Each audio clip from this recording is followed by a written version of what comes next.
Raiders of the Lost Ark hit theaters in June 1981 and instantly triggered a gold rush of studios desperate to replicate Steven Spielberg's magic. The shameless knockoffs that followed became less about adventure and more about unhinged production disasters, career-ending decisions, and genuine physical danger when studios would film anything anywhere as long as it looked vaguely like Indiana Jones. King Solomon's Mines became the movie where Cannon Films accidentally hired the wrong actress and spent the entire $12 million production wishing they could undo it. Alan Quatermain teams up with Jessie Houston to rescue her kidnapped father from slave traders, leading them through the African jungle where they face cannibalistic tribes and giant spiders in sequences that look cheap even by Cannon standards. Producer Menahem Golan was obsessed with casting the Stone Woman after seeing Romancing the Stone's success, but when he barked at his casting directors to get her, they booked Sharon Stone instead of Kathleen Turner, which perfectly illustrates how confidently yelling orders without knowing what you're talking about was standard operating procedure. By the time Golan realized the mistake, contracts were signed and production in Zimbabwe was already moving forward. The tension between Stone and Richard Chamberlain became so toxic that the two barely spoke when cameras weren't rolling, with Chamberlain later describing the experience as miserable due to Stone's constant complaints about Cannon's cheap production standards. The film's safety-second approach to stunts, involving poorly regulated boiling pots and live crocodiles, created the exact dangerous conditions Stone was complaining about. The Perils of Gwendolyn spent more money on bondage-themed set design than it paid its entire cast combined, a priority system that captures the 80s exploitation mindset where production values meant elaborate torture devices, not actor salaries. Gwendolyn arrives in the Far East, searching for her missing father, teams up with cynical adventurer Willard, and eventually discovers an underground all-female society where she's forced into gladiatorial games, since the film couldn't decide between adventure serial and softcore fetish fantasy, so it just committed to both simultaneously. Director Jess Jakin hired renowned comic book artists to create elaborate underground sets and high-fashion fetish costumes that cost far more than typical exploitation films, wagering the entire budget on the assumption that audiences would forgive terrible dialogue if the leather outfits looked expensive enough. Tawny Kitaen insisted on doing her own stunts despite the skimpy costumes, and during a chariot chase, a vehicle lurched unexpectedly, sending her flying in what had to be the most degrading way possible to prove you were a serious actress. The lopsided budget meant sound and dialogue recording were so poorly funded that the English dubbing is notoriously out of sync. For decades, the full unrated version was thought lost until 2019, when Severin Films discovered the original negative hidden in a Paris vault. Armor of God nearly killed Jackie Chan in a routine stunt that went catastrophically wrong, and the fact that he included footage of his own bloody rescue in the closing credits somehow made the film even more legendary. Asian Hawk is a treasure hunter who gets blackmailed by murderous monks into finding the remaining pieces of the legendary armor of God, the sort of paper-thin premise that exists solely to justify elaborate fight sequences. During a sequence where Chan had to jump from a castle wall onto a tree branch, the branch held on the first take, but Chan felt the jump wasn't fast enough and insisted on a second attempt, treating death-defying stunts as something that could always be improved with just one more take. The branch snapped on the second take, sending him plummeting 5 meters onto rocky ground head first, driving a piece of his skull into his brain and causing blood to pour from his ears. Surgeons had to remove bone fragments and insert a permanent plastic plug to seal the hole, leaving Chan with a noticeable indentation and permanent hearing loss in one ear. I get up. They said, don't get up.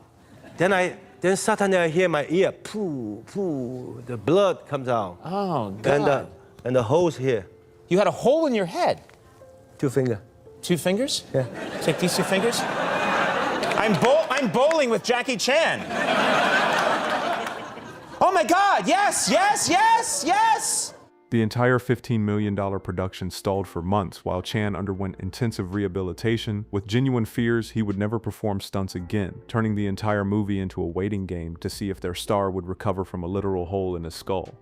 Romancing the Stone stands as the movie that every major leading man in Hollywood turned down, forcing Michael Douglas to cast himself in a desperate gamble that the industry was certain would fail spectacularly. Romance novelist Joan Wilder receives a mysterious map from her murdered brother-in-law and a frantic call from her kidnapped sister in Colombia, then teams up with bird-exporting drifter Jack Colton to search for a legendary emerald.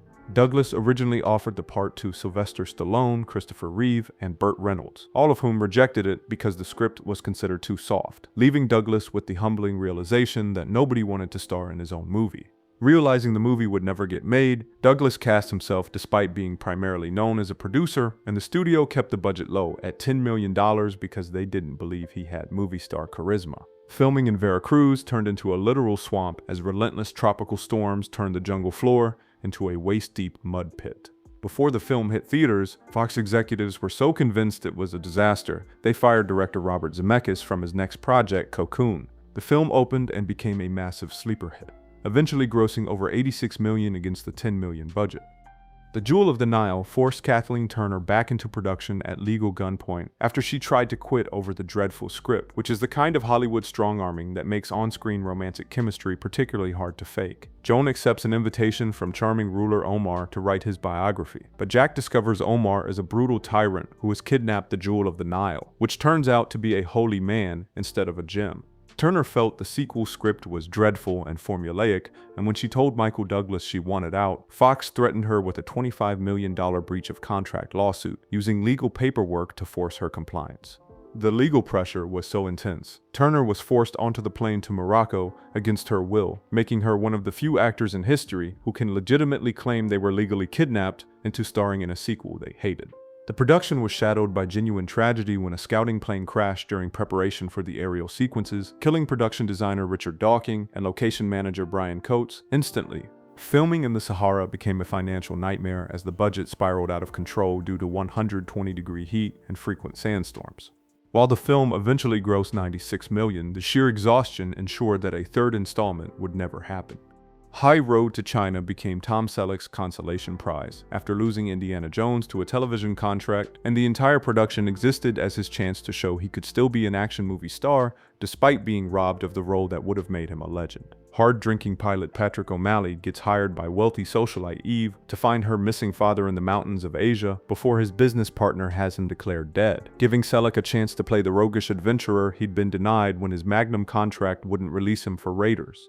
Selleck replaced Roger Moore in the lead role, and the project was fast-tracked to capitalize on the adventure craze, with the industry watching to see if he could transition from the small screen to the big screen. The production encountered a literal disaster when a massive windstorm tore through the meticulously constructed Afghan village set in Yugoslavia, completely leveling it and causing several $100,000 in damage. This accident, combined with a broken ankle suffered by the stunt coordinator, caused the budget to balloon by an estimated $4 million over its original $15 million limit. The film was a modest hit, grossing $36 million against its $15 million budget, but critics forever labeled it a light version of the role Selleck had been robbed of. Big Trouble in Little China destroyed John Carpenter's studio career, despite being the exact kind of subversive action comedy Hollywood claims to want. Swaggering truck driver Jack Burton attempts to rescue his friend's kidnapped fiancée from an ancient sorcerer in San Francisco's Chinatown, but spends most of the film bumbling through magic battles and getting knocked out while everyone around him does the actual hero work. Fox desperately wanted to fire Kurt Russell, despite Carpenter's legendary partnership with him, pushing for Jack Nicholson or Clint Eastwood instead, because they couldn't comprehend the idea of a hero who was actually an idiot. The studio eventually relented only because their top choices were unavailable, remaining so confused by Russell's performance they had no idea how to market the film. Carpenter rushed production to beat Eddie Murphy's The Golden Child to theaters, winning the race by 5 months but losing the war as Big Trouble grossed a dismal $11.1 million domestically against its massive $19 to $25 million budget. The catastrophic loss was so severe, Carpenter returned to independent filmmaking and never again commanded a budget of that scale, with the studio's failure to understand the film's humor ending his relationship with major Hollywood studios permanently. The Golden Child crushed Big Trouble in Little China at the box office despite being the movie Eddie Murphy himself later called a piece of shit, which perfectly illustrates how star power trumps creativity in Hollywood. Fast-talking social worker Chandler Jarrell gets recruited as the chosen one to rescue a kidnapped Tibetan boy with mystical powers from an evil demonic cult. John Carpenter originally received an offer to direct but chose Big Trouble instead, intentionally limiting his prep time to 12 weeks because he knew Eddie Murphy's massive popularity would crush his box office if they released simultaneously. Carpenter won the race by 5 months, but lost the war spectacularly. The film was never intended to be an Eddie Murphy comedy, originally written as a Raymond Chandler-style detective noir with Mel Gibson attached, but when Murphy became the hottest star in Hollywood, the studio pivoted aggressively to accommodate his brand of humor. Murphy's later assessment that it was shit came from watching the original serious vision get compromised by his own comedic persona. Though the film's box office success meant nobody cared that the titular holy boy was secretly played by a 6-year-old girl with a shaved head.